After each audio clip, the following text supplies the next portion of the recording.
Okay, it's time for the second mark of Jordan Peterson's 12 Rules for Life. I will handle this in a similar way as Peterson himself does. I will just try and figure out things while talking.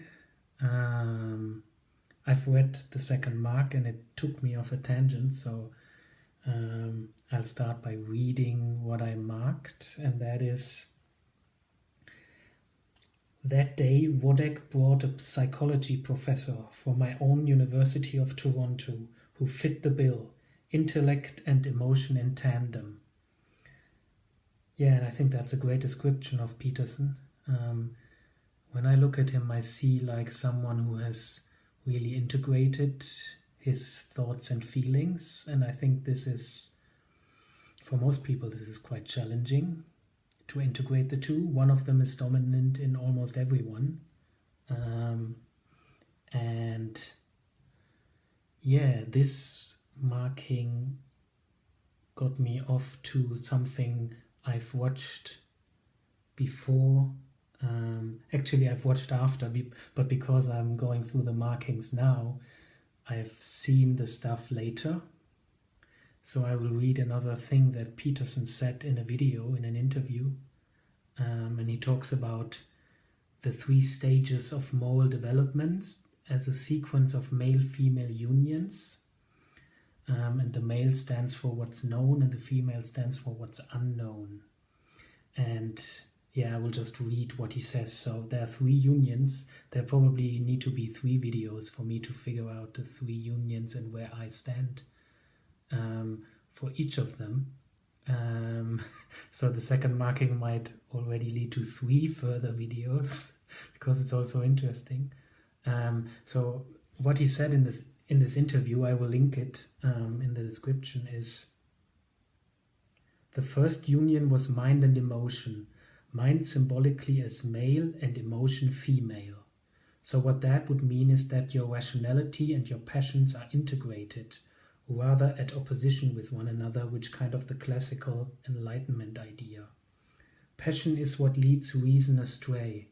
It's more like a Nietzschean view that your passion and your intellect should be aligned. So then Jung would say that forms the first conjunction, hence Mysterium Coniunctionis. That's Latin. To get your act together is to get your rational intellect and your emotional life all aligned in pursuit of the same goal. And then the question is, what is the goal? Yeah, and this resonates well, totally with me. And I think, without hopefully sounding too arrogant, that my thoughts and feelings are very much in alignment already. Will I talk about Myers-Briggs now? So I think that's because I'm a very introverted person, and that leads to me as an INTJ just jumping between NI and FI, so between 2 introverted functions. And because my second introverted function, the tertiary function, as it is called, is a feeling function, I tend to be well in connection with my feelings, even though I am a rational type, because my second function is extroverted thinking. So I am a thinker, but since I am like 90+% introvert, I also have a feeling side that I would say is quite well integrated.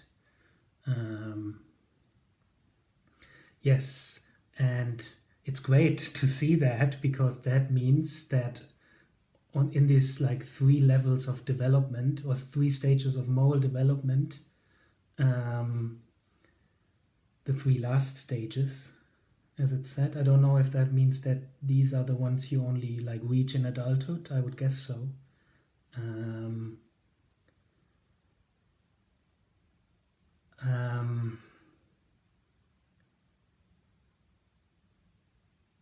I lost my train of thought, but I don't want to edit videos, so we'll see if I can get...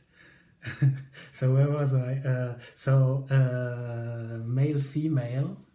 So is it only happening in adulthood? I guess so. You can't really, like as a teenager, it's not really possible to already have integrated your thoughts and feelings. Like you haven't experienced life really for that to happen. Yeah. I also find it interesting that he says the mind is symbolically male and emotion female. I mean, that matches general tendencies. I mean, I'm not saying that all men are preferring thinking and all females are preferring feeling, but there is like a tendency for that. And that reminds me of me, even when I was younger, I was like referring to like how I feel that my soul is female. So that means that, I mean, I got strange reactions whenever I said that to people, but when I didn't know anything about psychology or stuff, I would still like realize that there's a part of me that is inherently female, and that's interesting in a way. Like I never really felt bad about that. I mean, it was strange when people reacted strangely, but I didn't really care too much. And I see now so that for this first stage, I'm in a good position in that sense. And yeah, it's interesting to realize that. I would be very interested if anyone, I mean, you can ask yourself that question. How well are my feelings and my thoughts integrated? Like, am I a combination of both? It says later, Peterson said later in the interview that your passion and your intellect should be aligned. I mean, is that just another way of describing it? Probably. I mean, thinking of my first video about 12 Rules for Life, where I said that I'm addicted to betting. That's a passion. And my intellect kicks in and warns Klaus, be cautious. But the real thing where like my passion and my intellect is aligned is typology. Because I feel that something in me, it's like